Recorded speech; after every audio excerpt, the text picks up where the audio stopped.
অতীতৰ কিছুমান কথা ভাবিলে মুখত এটা হাঁহি এতিয়াও ভাঙি উঠে, কিন্তু মনত এটা দুখ ৰৈ যায় তাইক নোপোৱাৰ।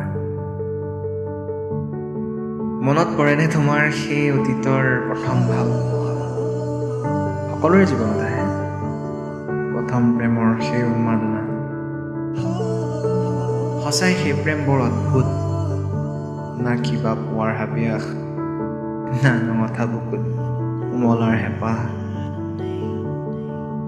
স্কুলীয়া জীৱনৰ সেই প্ৰেম কিছুমানৰ বাবে জীৱনজোৰা, কিছুমানৰ বাবে খন্তেকীয়া, আৰু কিছুমানৰ বাবে মনৰ কথা কম বুলি ভাবি থকা এটা সপোন। তাই গম নোপোৱাকৈ তাইক মনে মনে চোৱা, তাইৰ প্ৰতিটো কথা লক্ষ্য কৰা, পঢ়াৰ টেবুলত তাইক লৈ দেখা উজাগৰি সপোন, আৰু স্কুলৰ শেষত সদায় মাতিম বুলি থকা এটা মৰ্ষা।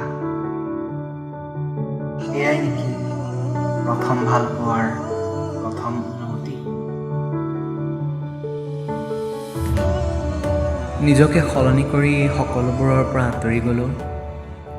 কেতিয়াবা তাইৰ সেই মিঠা অনুভূতি মনত পেলোৱাৰ পিছত তাইক হেৰুৱাৰ সেই দুখ সঁচাই বৰ কষ্টকৰ।